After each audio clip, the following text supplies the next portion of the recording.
regarding especially the congenital abnormalities of uterus, like how do they occur and how do we diagnose and how do we find out whether it is a normal uterus or a T-shaped uterus. Especially this topic I have prepared for today's class. Now I'll start with the normal, and I'd like to thank Dr. Vani sir to give me a golden opportunity to share my cases with all of you. So as we know that the normal shape of the uterus is anteverted and anteflex. So what is the meaning of anteversion and what is the meaning of anteflexion? By this time you must have known. So the uterine axis is such that the angle of anteversion is formed between the long axis of cervix and long axis of vagina, and it should be approximately 90 degrees. Angle of anteflexion is formed between the long axis of uterus and that of the cervix, and it is obtuse, that is approximately 125 degree to 170 degree. So here you can see that this is the angle of anteversion, which is a green line between the cervix and vagina, and this is the angle of anteflexion, which is the red line. So normal anatomy, you can see that this is an anteverted uterus. The angle between cervix and vagina is clear, and uterus is little towards the bladder. So this is an ultrasound picture. Normally we see like this on a 2D scan that a uterus is anteverted and anteflex, and it is towards the bladder. So this is urinary bladder and this is the uterus. So this is a retroverted uterus, which is just away from the bladder, and the long axis of cervix and long axis of vagina, they are making a obtuse angle here. So the uterus is going behind like this. So here you can see this is anteverted uterus towards the bladder, and this is a retroverted uterus where fundus is going away from the bladder. So now coming to the measurements of uterus, like how do we measure when we do a transabdominal scan? So we take a longitudinal section of the uterus, we measure its length from the fundus to the external os. We don't take a straight line, we take a trace, and we measure the height like this, and we measure the width like this on a transverse section. So by this time you must be knowing that probe should be, like the point of the probe should be towards the mother's head, and the sagittal section of the uterus is taken, sagittal position of the probe is kept, and the longitudinal section of the uterus is taken, and when you turn it to the 90 degree, then you can take the transverse position of the uterus. So these are the parts of uterus you can see. This is the fundus, then this is the isthmus, this is the body. This isthmus connects the uterus with the cervix. This is the cervix, and uterus consists of this myometrium and the endometrium. And anteriorly you can see the bladder, posteriorly you should see a retrosigmoid colon. These are the parts on a TVS scan. When we take the transvaginal probe straight into the vaginal canal, and we put it at the level of cervix, and the pointer should be facing the ceiling of the room. So pointer is like this, and you are seeing the longitudinal section of the uterus. When you turn this pointer like this, then the uterus becomes transverse on a transvaginal scan. So now I have taken these measurements here, like from the fundus till the external os. So always you should try to get a longitudinal section of the uterus, so that you should be able to see the fundus of the uterus as well as the external os in a single section. So then you should take a uterine trace from the fundus till the external os and measure the uterus, and then you should measure the height of the uterus like this. So these are the two dimensions, and the third dimension also I'll show. Just see this sweep, like we are taking a sweep through the uterus. So I have put the probe like this, and you can see a nice endometrium in between. Also you can see the cervical canal with the endocervical glands on both sides. So one more thing you can see here. Can you tell me what is this? In the beginning. So I'll play it again. Here you can see that I have taken this uterus from fundus till this external os. Now again you can see this thing. So I'll tell you later. So this is, what is that? No.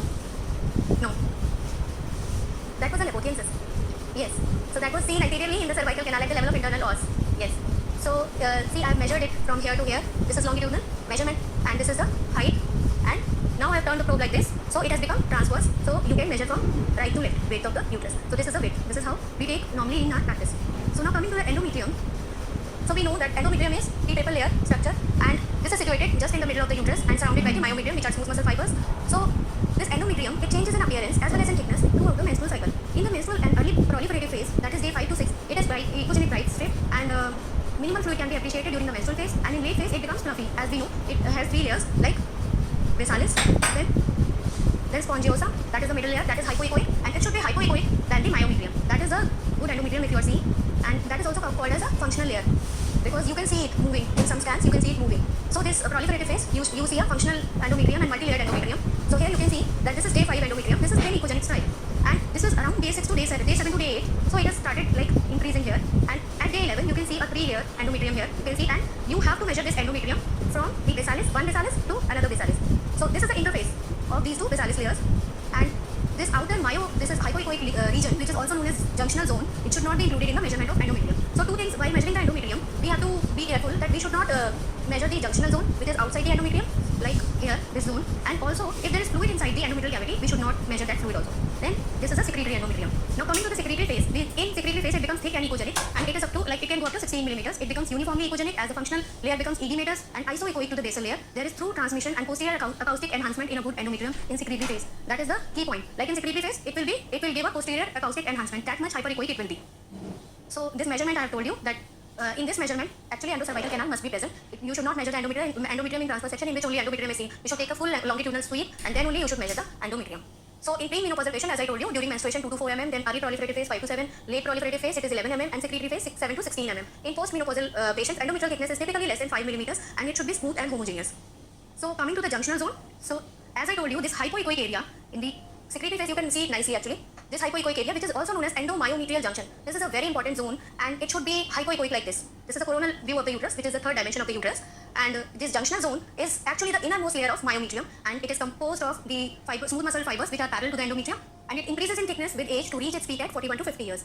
The junctional zone, it slightly increases in thickness throughout the menstrual cycle, is thickest in early proliferative phase and thinnest in pre-ovulatory phase. It again increases in secretory phase in conception cycles but decreases further in non-conception cycles. The pathologies that alter the junctional zone are the endometritis, adenomyosis and malignancies. So the main functions of junctional zone are, like, it helps in the transport of sperms in conception cycles, like when the patient is about to conceive, it becomes thick and it gives the support to embryo. So in that way, it is helping, and then it also helps in the shedding of endometrium. So that's how this junctional zone is very important, and the normal appearance of hyperechoic endometrium surrounded by hypoechoic myometrium. You can see. So cervix, coming to the lower part of the uterus, which is known as cervix, extends from internal os to external os, and this is the cervical gland area where the Nabothian glands are present. So like this, we take the length of the cervix. In pregnancy, this is the fetal head during TVS, you can see. And this is the transabdominal scan. So in transabdominal scan, like this, we take the cervical length, and in transvaginal scan, we take from here to here. From on this echogenic line, we take a trace. So now you can see clearly that cervical glands are present in the form of triangle. The apex of the triangle is at the level of internal os, and the base of the triangle is at the level of external os. So these cervical glands are very important, like endometrial glands, and they play an important role in secretion of the cervical mucus. The cervical mucus, as we know, it is very important for reproductive life as well as the later on to diagnose the early detection of carcinoma. So the Nabothian cysts. So that thing I showed you, the Nabothian cysts are benign mucus-filled growths that develop on the surface of cervix. This benign condition is not life-threatening or cancerous. So they are known as the cervical cysts or mucus retention cysts. They are most often caused when squamous epithelium blocks the opening of Nabothian glands, trapping the mucosal secretion in small subdermal pockets. So these are the Nabothian cysts. They are typically seen around this cervical canal, and they are anechoic like any other cyst. And when you put a color Doppler on these cysts, there is no flow. So these are anechoic.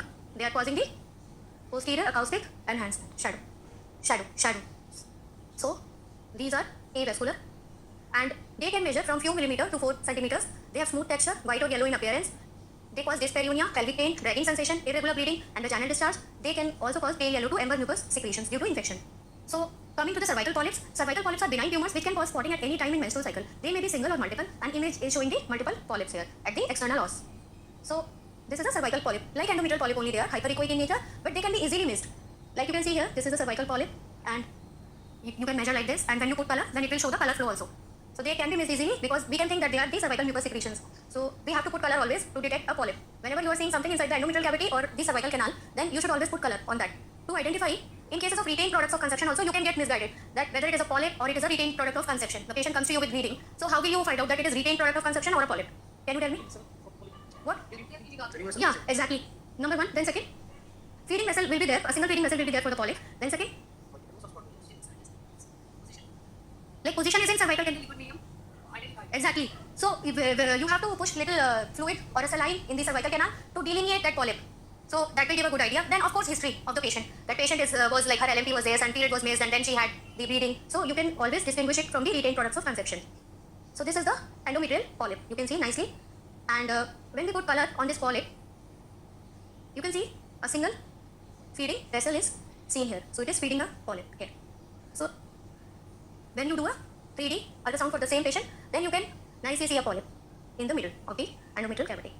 So coming to cervical fibroids, they are benign non-cancerous smooth muscle tumors of the cervix, and cervical fibroid may cause bleeding or a discharge. Hypoechoic round or oval well-defined lesions, like they are like uterine fibroids only, and they also show a peripheral rim-like vascularity, like the uterine fibroid. So this is a hypoechoic lesion, like any other fibroid, and it will show a peripheral rim-like vascularity. This is transabdominal scan. You can see a cervical fibroid here. So coming to cervical carcinoma. So as we know that if we are seeing the cervix and the cervical canal, so we should measure always the lips of this cervical canal. This is anterior lip towards bladder, and this is a posterior lip. So these lips are actually equal in the width. So normal it is, and in cervical cancer there is asymmetrical thickening of these lips of the cervix. But in case of cervicitis also there will be. Yeah, there will be thickening of the anterior or posterior lips, but it will be of both the lips. It will not be like there is significant difference in both the lips. It can be there, yes. So DD is always there. Suppose we are seeing a patient for cervicitis, we should always take a pap smear because we never know, it can turn out to be carcinoma. That is the pathological finding only, ultimately. But In cases of cervicitis, the vascular supply will not be there. Like chronic cervicitis also, chronic cervicitis, we see a lot of mucus retention cysts, that is Nabothian cyst will be present. Then the thickening of cervix will be there. Then cervical canal will always be studied with the mucoid secretions. So like this, and with the clinical finding and with the help of pap smear only, we can find out that this is chronic cervicitis. So now you can find out, no, in this is Nabothian cyst.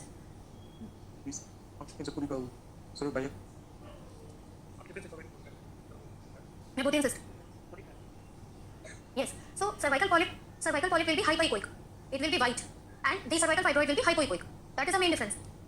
And cervical polyp will have a single feeder vessel, and cervical fibroid will have a rim of vascularity. That rim of vascularity I have not taken. I thought sir is taking fibroids now, so I thought it will be like lengthy. So like I have taken most of the slides as pictures only so that I can describe and not go into like very much theory. This is all practical how I am doing and getting the ultrasound daily. Yes, I am showing next only.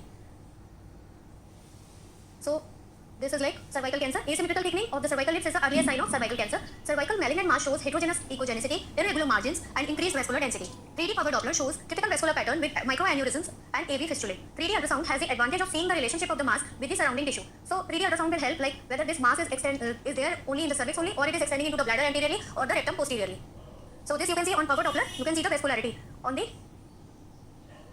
lip of the cervix. Now you see. So this is the anterior lip, this is measuring 1.4 centimeters. This is the posterior lip, this is thickened, it is measuring 2.0. So this is asymmetrical thickening. Then you put color over this. So this is very vascular, this is not as vascular as this is. And then we take out this, you see a nice growth here. So this was cervical cancer. And then of course this is MRI section. So now coming to ovaries, normal ovaries I'll take. So normal ovaries, as we know, this is the anatomy of the normal ovary. It will measure what is the length of the ovary, I mean size of the ovary. 3 into 2 into 1 we take, no, like normally. So volume also we take like 3 to 5 cc's. That is volume. What you are telling is volume, 3 to 5 cc's. Otherwise, like at the most they will measure 5 into 3 into 2, but not normally. They measure always 3 into 2 into 1 in practice. So here we have taken only 2 dimensions. That is the length of the ovary. So how will you see the ovary practically? When you put a transvaginal probe, so how will you locate the ovary? So what we do is, like suppose the pointer is up and I am holding a transvaginal probe. So I have to go into the fornices, right and left. So when you go to right fornix and locate the right ovary, suppose I have put the probe like this and I have located the right ovary. So what I will measure now? The length and the height as shown here. Then I have to take the third dimension of the ovary, that is the width of the ovary. So what will I do? We don't have to turn like this 90 degree as we were seeing in the abdomen. So we have to just tilt like this. So we will take the breadth of the ovary like that. So here I have taken 3 dimensions. You can see length, height and width of the ovary. So now this is a sweep. I have seen the longitudinal section of the uterus. Then I am going into the right fornix here. You can see the bladder anteriorly. Now you can see the right ovary. Nice follicle is seen in this patient. This is day 11 scan. And nice endometrium is seen like this. Now I have come to the left fornix and I am seeing the left ovary with a nice follicle. And you can see the nice fluffy endometrium here. So this is the long section as I have told you. And this is a comparison of a normal ovary with a polycystic ovary. This you know already. So this I have measured the polycystic ovary like this. So this is you go into the right fornix and you have taken the length and height, and then you turn the probe like this and you take the weight, and volume here is coming as 12.3 cc, which is quite high. Also in polycystic ovaries, you can see the thick echogenic stroma here. So that is a characteristic of the polycystic ovary, that you can see a thick echogenic stroma and pearl necklace appearance. So the peripheral arrangement of these follicles in polycystic ovaries is characteristic. Now coming to the congenital malformations of the uterus. So I think this class has been taken now. So you will have revision now. So they are defined as a deviation. So I will not go into theory. I will just move on. So they are defined as a deviations from normal anatomy resulting from embryological maldevelopment of Mullerian or paramesonephric ducts. Prevalence of the malformed uterus is 4 to 7% in general population and 15% in women with recurrent abortions. So they are associated with increased risk of infertility, then recurrent abortions, then premature birth, fetal loss, fetal malpresentations, and cesarean sections.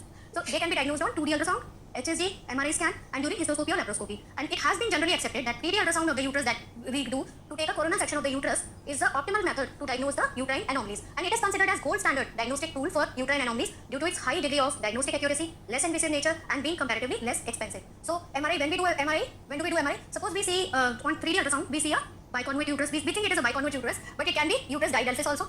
It can be bicolous. Yeah. Not just to confirm actually, you can confirm the diagnosis by 3D ultrasound itself. But there are some cases where we need MRI.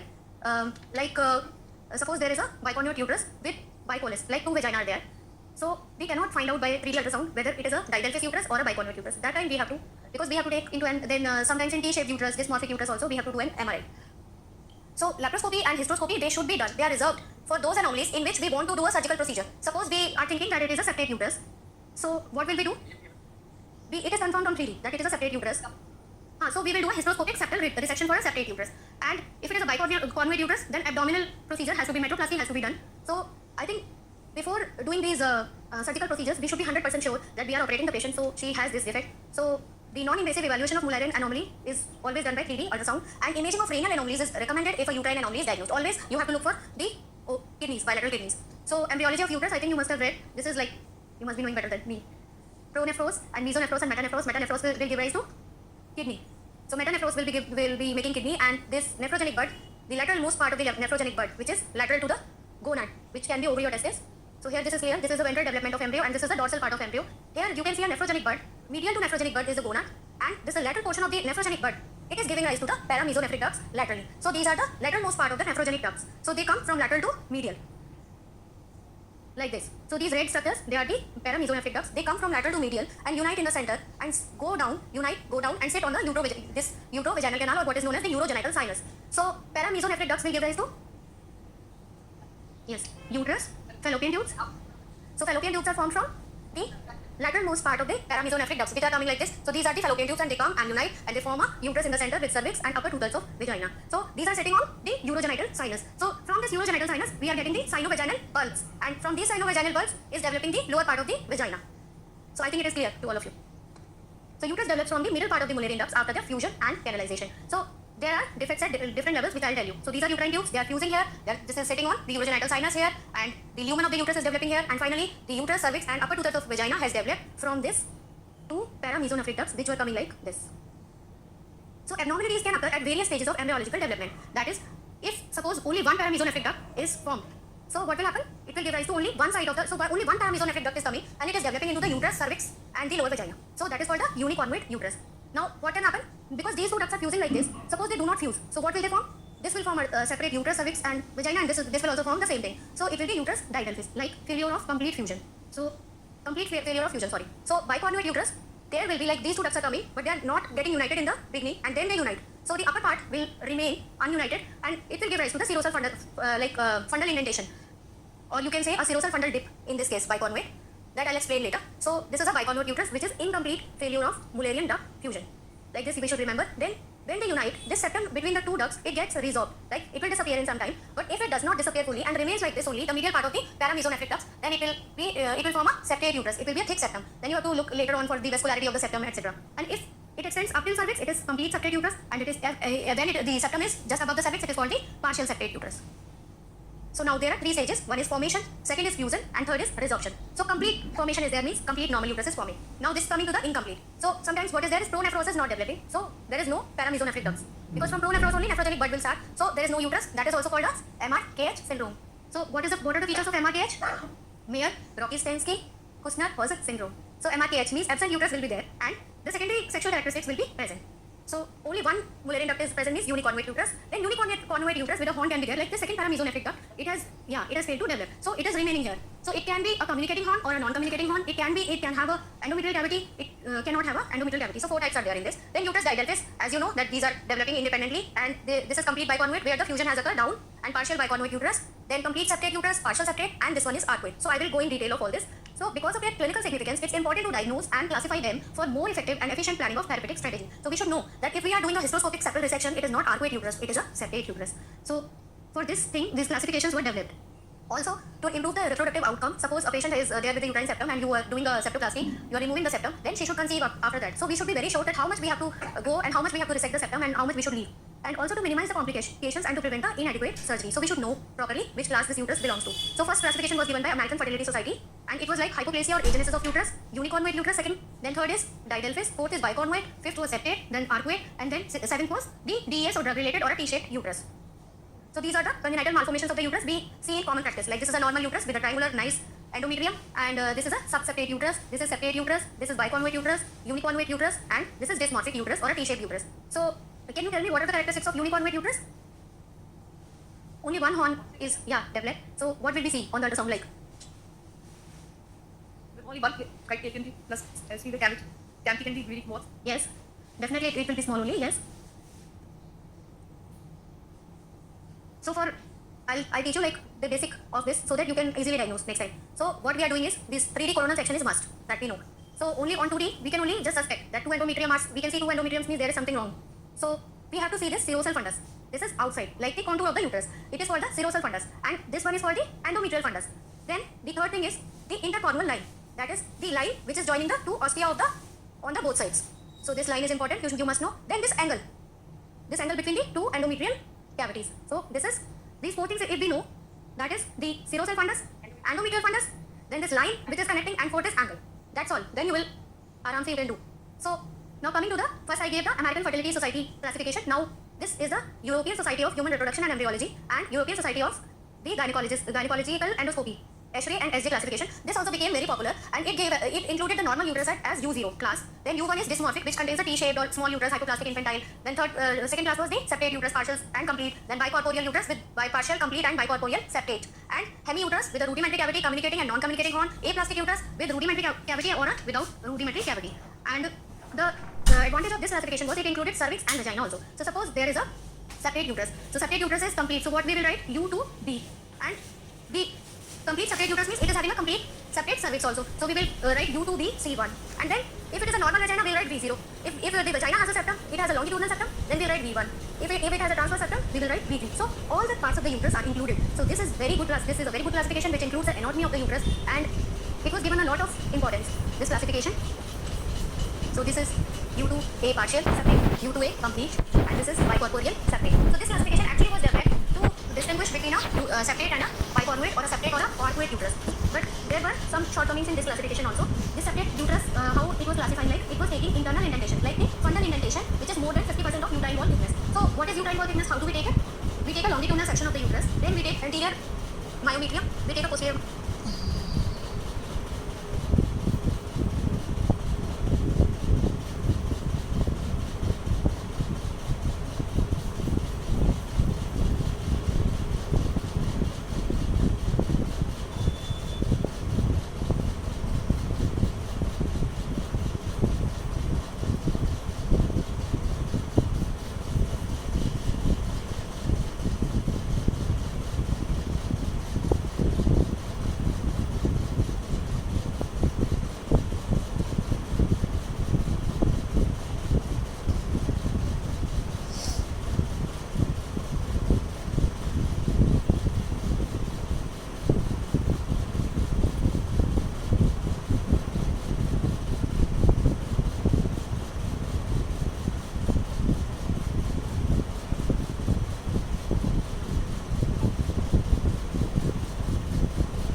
पश्चात प्रयास करें.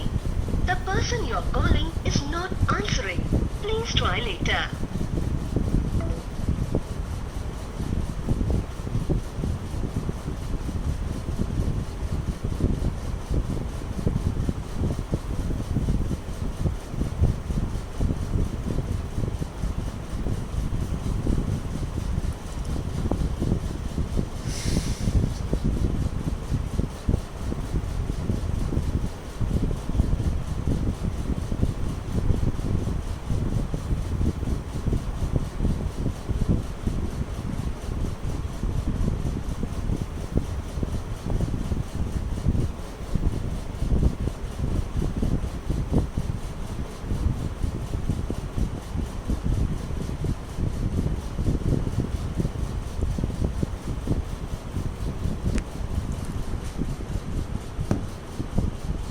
We added divide by 2, that will be the uterine wall thickness. So indentation which was more than 50% of the uterine wall thickness was called as septate uterus in Escher classification, and the external indentation which was a serosal indentation of more than 50% of uterine wall thickness was taken as the bicorporeal uterus in this classification. So advantages were the anatomy is primary basis for systemic categorization with the uterus as key organ. It is clinically oriented with prognosis correlating to the type and the degree of anatomical deformity. So this was a comparison, like Escher is taking the more than 50% of uterine wall thickness here, and this indentation is less than 50%, and American society is what they are taking is they are measuring the dipping, like endometrial dipping, which is more than 1.5 centimeter, and they are also taking into account the angle between the endometrial cavities, which should be less than 90 degree. Then what happened is another classification was given, that was congenital uterine and malformation by experts in 2018. Like this is a recent one. So it was developed, and it said that we will not take 1.5 centimeter indentation. We will take only 1 centimeter, that is 10 millimeters only, up and down both. Like fundal serosa also and fundal endometrium also will take only 10 millimeters. So this was considered to be adequate. Why? Can you tell me like what was the disadvantage in this classification? Why we had to take 1 centimeter instead of 1.5 centimeter? So you must go through this PCO paper, which was given by Lubin et al. In 2019. So they have compared all the three classifications with their advantages as well as disadvantages. So what was happening is, like if it was arcuate uterus, this Escher classification was telling that it is a septate uterus. So prevalence was high. Suppose it is a arcuate uterus, dipping is only less, angle is obtuse. So they are telling Escher classification is telling that it is a septate uterus because it is more than 50% of the uterine wall thickness. Then ASRM what they are telling is, if it is indentation is 1 centimeter also, they are not telling it is septate. So they are not treating it. So a lot of patients not treated. So how will they conceive? How will they be prevented from the pregnancy failures? So comparison. So Escher was overdiagnosing the septate uterus because the internal indentation depth was very small, whereas ASRM was underestimating the prevalence of septate uterus. So because indentation depth was more than 1.5 centimeters. So then came this QMIN, right? Like congenital uterine malformations by experts in 2018. So they gave a medium criteria. Indentation depth was taken as 1 centimeter. So this is only followed. So QMIN gave a better criteria to distinguish between the arcuate and a septate uterus. Also, it gave 3 criteria which I will tell you to identify a T-shaped uterus. So this is again PCO paper. So how will you evaluate the Mullerian duct anomalies? So step 1 is we have to look at the uterus, whether it is normal, it is well developed, it is small. Then proceed to step 2. Step 2 is if it is not, you are saying that it is not proper, the size is small or it is very big, it is very broad. So go to next step. Evaluate for Mullerian hypoplasia or a unicornuate uterus. So absent or rudimentary uterus like this, you have to go to all the steps. Then you have to evaluate the fundal contour. So what was there? Fundal serosa. This was convex. This fundal serosa was convex. Then below that was endometrial fundus. So what is that? That was straight and it was a triangular cavity. So we have to look that. So if there is indentation on the external serosa, it is called as external indentation or a fundal cleft. This is also called as fundal cleft. So where you have to look for external indentation, then second step is you have to look for internal indentation, which is shown by the endometrial cavity. So step 4, do the endometrial cavity communicates or there is a single cervix. Go come down and you have to look for that. Also in between you have to look for the angles. Like in arcuate uterus, because the indentation is not much in the endometrium, so it will be obtuse angle. Whereas in septate uterus, it will be the angle will be less than 90 degree. So this was the criteria which was given by QMIN for a T-shaped uterus. These criteria were little difficult, but with these criteria you can nicely diagnose that it is a T-shaped uterus. So for these criteria you have to take a lateral indentation angle, it should be less than 130 degree. Then lateral indentation depth, it should be more than 7 millimeters, and this angle between the cornu and the slope of the uterine endometrium, which is also known as knee angle, and it should be less than 40 degree. So these are the different criteria. Like you can see here we are measuring angle here, then here we are measuring the lateral indentation depth, and these are the lateral angles. This is less than 40 degree. So this was all work done by the congenital uterine malformation by experts. So this has 3 criteria: T-shaped uterus, lateral indentation angle less than 130 degree, lateral indentation depth more than 7 millimeters, and this T angle less than 40 degree. So all 3 criteria should be present for T-shaped uterus. These are like normal anatomical picturization, like arcuate, little indentation here, septate. This is actually partial septate indentation. Then biconvex means external indentation. Uterus didelphys means both are developing normally both sides. Then bicollis means 2 vagina. Unicollis means single vagina. TS exposure in first trimester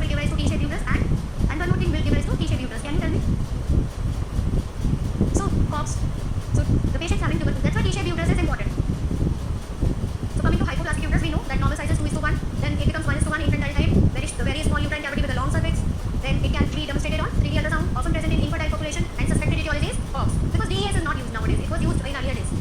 So again, this is a T-shaped uterus. So criteria are angle less than 120, then indentation more than 7 millimeters, and let T angle should yes. So here you can see again T-shaped uterus. By look only you can make out that this is a very narrow, very thin. Yes, coronal tube. So uniform uterus, as you told, it is having one fallopian tube, single cavity, one ovary, and this is banana-shaped cavity.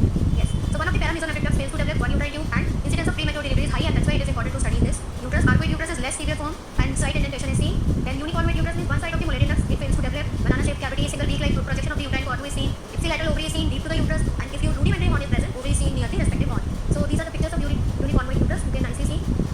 So fundal indentation will be more than 10 millimeter, like a biconvex uterus. Hereby, because it is having a rudimentary horn, which is giving the appearance of the biconvex uterus.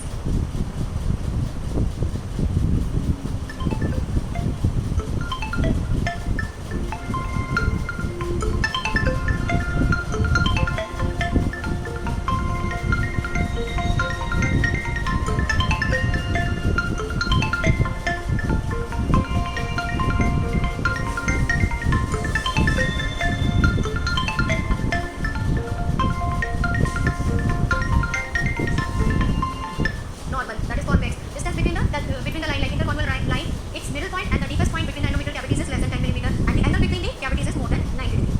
So you can see here, this is the arcuate uterus. Little dip is there, concave dip is there, and here you can see what is this type of uterus? So is this partial separate or this is a partial separate uterus. So this is a arcuate uterus, as we do a 3D ultrasound here. So separate uterus, it is the most common variety which is found, and it is the most common anomaly. 55% of the women will present with the separate uterus. No or minimal indentation on the serosal fundus, uniformly convex, and presence of uterine septum that completely divides the cavity from fundus to cervix. Angle between the cavities is 90 degrees. If the angle is less than 75, it is almost 100% confirmed that it is a separate uterus. If angle is less than 75 and the distance between the line and the deepest point joining the cavity is more than 10 millimeter, that is more than 1 centimeter. This is Cumming criteria only, and medial margins of endometrial cavities are straight. So this is a partial separate, and this is a complete separate uterus extending up to the cervix. Subseparate uterus, again we know this. Then this we have read, that is failure of resorption of this the medial part of the septum, and differentiation between a separate and a biconvex uterus is important because the separate uterus is treated using a transvaginal hysteroscopic resection of the septum, while the surgery is possible and indicated for biconvex uterus is abdominal approach, that is metroplasty. So for surgical point of view, we should always differentiate that this is a separate uterus and this is a biconvex uterus. So this is a normal uterus and this is a separate uterus. Separate uterus has maximum implications on fertility and pregnancy outcomes amongst all Mullerian anomalies, that is infertility, frequency of ectopic pregnancy is 27%, first trimester abortions 28 to 45%, second is 5%, premature deliveries, and dystocia. So which type of uterus will cause cervical incompetence? You have read, no? Just before my talk. Yes. Biconvex uterus has the maximum incidence of giving rise to the cervical incompetence. So that's why we should know all this. Like this is separate uterus or a biconvex uterus. So because in some patients we are treating them in the first trimester, but when they don't come in second trimester and they suddenly come with a full bag of membranes, and then we come to know that it is a cervical incompetence. So here we can differentiate the separate and arcuate uterus, that is septum length more than 1 centimeter, angle is less than 90. This is a separate uterus, and arcuate uterus, angle is more than 90 degrees, and the depth between the middle point of the interconval line and deepest point is less than 1 centimeter.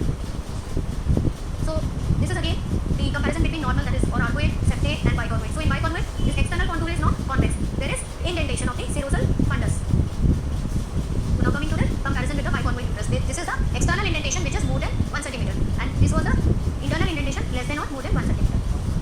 So biconvex uterus, you can see there is a serosal indentation, and it is also causing a fundal indentation. So it was called as bicorporeal separate uterus. So when the unification of two Mullerian ducts is arrested after the process has started, unification process, then it becomes the biconvex uterus, two separate uterine bodies but always a single cervix. So you can see that why cervical incompetence is happening, because two uterine bodies are sitting on a single cervix. So this cervix is becoming incompetent and serosa is spontaneous. It is always associated with the cervical incompetence, often get diagnosed during cesarean section as the heart-shaped uterus and association with malpresentation. So these uteruses will have a breech presentation. Biconvex. So on B-mode transverse section, widening and division of endometrium is seen with indentation of serosal fundus. Two well-formed uterine column, two cavities commonly communicate in the cervical region. Serosal fundal indentation is more than 10 millimeter, and the angle between the two endometrial cavities is more than 90 degrees. Myometrial layers are dipping in between the endometrial cavities. So here you can see a biconvex uterus. You can see the fundal indentation, then endometrial indentation, and these are meeting in the cervix. So what is the difference? You will see two cavities like this. You will not see a fundal indentation in separate. Then also there is a difference that these two cavities, they are convex medially. These are the straight lines, and here they are convex. So this is a specimen biconvex uterus, where you can see the two cavities are communicating at the cervix. So coming to uterus didelphys, this we know that complete non-fusion, two cervices are seen, and vagina can be single or it can be a double. It can be unicollis or it can be bicollis. Since each horn is almost a fully developed uterus, patients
it's not like उसमें pregnancy नहीं होगी, तो उनमें भी खूब अच्छे से pregnancy होती है, but then we have to take care that because the cavity is small, so foetus has to expand, so RPL and all दो things, second trimester abortions, they should not